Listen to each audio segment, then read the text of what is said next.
கலைமாமணி முனைவர் பேராசிரியர் கு. ஞானசம்பந்தன் அவர்கள் மாதம் தோறும் தனக்கும் தனது பேத்திக்கும் இடையே நடக்கும் உரையாடல் குறித்து எழுதி வருகிறார். இம்முறை அவர் அமெரிக்கா சென்று திரும்பி இருந்தார். அமெரிக்காவின் முக்கிய நிகழ்வுகள் குறித்து பேத்தியுடன் அவர் பகிர்ந்து கொண்டார். அமெரிக்காவுக்கும் நமக்கும் 22 மணி நேர வித்தியாசம். அங்க இரவு நேரத்தில் இங்க பகல் என கூறி அவர் உலகில் சிறந்த பல்கலைக்கழகங்களில் ஒன்றான அமெரிக்காவின் கலிபோர்னியாவில் உள்ள ஸ்டான்ஃபோர்ட் பல்கலைக்கழகம் போனது குறித்து விளக்கி இருந்தார். கலிபோர்னியாவில் உள்ள ஆராய்ச்சி பல்கலைக்கழகமான ஸ்டான்ஃபோர்ட் பல்கலைக்கழகம் இளங்கலை மற்றும் பட்டதாரி நிலையில் 40 கல்வித்துறைகளையும், சட்டம், மருத்துவம், கல்வி மற்றும் வணிகத்தில் பட்டதாரி திட்டங்களில் கவனம் செலுத்தும் 4 தொழில்முறை பள்ளிகளையும் கொண்டது.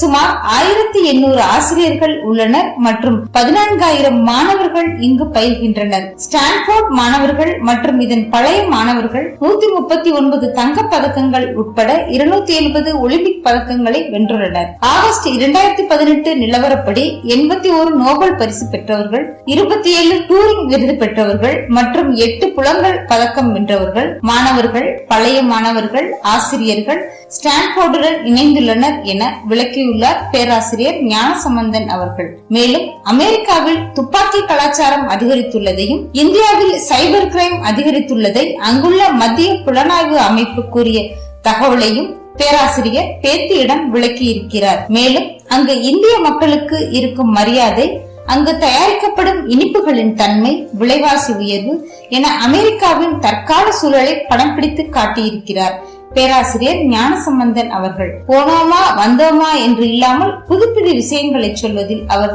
திறமைசாலி என்பதையும் பேத்தியுடனான உரையாடல் மூலம் நிரூபிக்கிறார்.